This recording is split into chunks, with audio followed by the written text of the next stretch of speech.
Ladies, gentlemen, geeks of all ages, you are now entering BJ Shea's Geek Nation.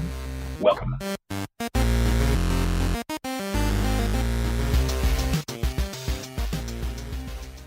Another morality mechanic that I've seen built into some video games is it's very similar to the karma scale, where good decisions increase your level of good and bad decisions decrease your level of good, but it also adds an extra axis. You could do good and evil, but you also might be lawful and chaotic. Closer to the pure tabletop RPG definition of alignment, you might do something that's bad, but you're doing it for the right reasons. That changes your sort of spot in this now 4-slot spectrum. And that adds a little bit more gray area to each decision. Yeah, I do need to sort of take this guy and put him in this prison cell over here, but you know what? He's going to be miserable, but ultimately it's better for, you know, this other situation that I've got going on over here. A couple of the games that use that one, Mass Effect, Fable 3 actually went down that road a little bit. The Dungeons and Dragons video games are all about that system. And I know I said a minute ago that it was only a 4-slot sort of axis now, but really it's 9 or 8, because it's really hard to take any one of these games and remain true neutral. Trying to stay right dead on in the center, super difficult. Very little benefit to doing that. Yeah, you're super neutral. Hey, things could go whatever way they go and who cares, right? You're not going to get any bonuses. You're not going to get any kind of extra special powers. You're not going to get any kind of extra influence with anybody you talk to. It's boring. No one wants to be true neutral. Come on. You seen those guys? They're okay. Another mechanic that I've seen in video games is a reputation game. Something like a Fallout New Vegas, where every time you do something good for a particular group, you gain favor with them. Usually comes at a cost. You are then less liked by someone else on the other side of the wasteland or wherever you might happen to be. You work with the raiders. The raiders like you. So the next time you wander into a raider camp, they're like, hey, that guy, he helped out our buddies over in the next village or whatever. Woo! Come on, have some food and some supplies or whatever. You're building your reputation with these groups. And in New Vegas especially, you had to sort of pick your team at a certain point in the game and really go down that road with them and really work with them in order to get to the ending of the game.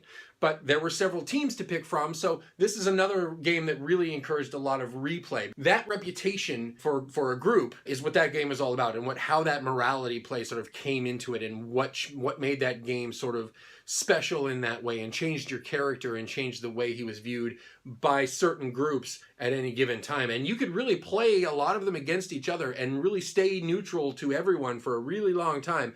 But then the game says, time to choose. You know, you gotta pick here because it's time for the ending, and you can only get one. You can't do 3 endings. Another game that I played that has exactly this going on for it is one called Rebel Galaxy, where you cruise around the galaxy doing missions, and if you spend a lot of time working with the militia, they don't attack you on sight, which is a good thing. The militia is pretty strong. On the flip side of that coin, you could spend a lot of time working with some of the pirate groups and, you know, doing missions for them, and suddenly all of these pirate ships are going to come and help you out the next time you fly into their sector. And they're like, hey, that guy, we love that guy. Same kind of thing as Fallout New Vegas, just in space. What I like about this particular morality mechanic in a game is that it takes out the need for the developers or for the writers to specifically state what is good and what is evil. They leave it all up to, like, here's this group, and you know what they like?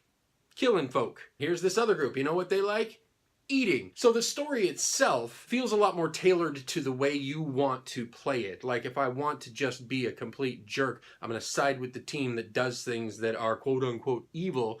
But in the game, the fact of the matter is, their opinion of me is increasing, so I'm actually doing good. It's a little wonky, but I think you're with me. Doesn't do a lot for immersion, because anytime I encounter another raider group that is the same as a group that I was helping before, they automatically know me and that I have done all of these great things, even though it might have been miles and miles and miles away. Or in the case of Rebel Galaxy, 18 sectors away, and they would have no idea of knowing that I helped out their buddy on one ship one time fight off a bunch of militia guys. No way they would know that. The immersion, it takes you out of it a little bit, because suddenly everybody everywhere in that group loved me.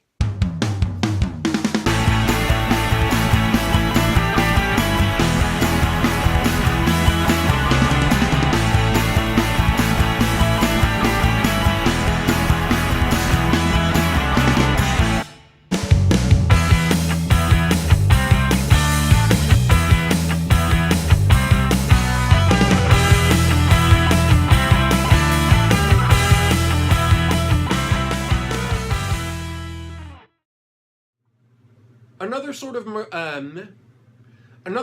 morality. Fa ba-doo.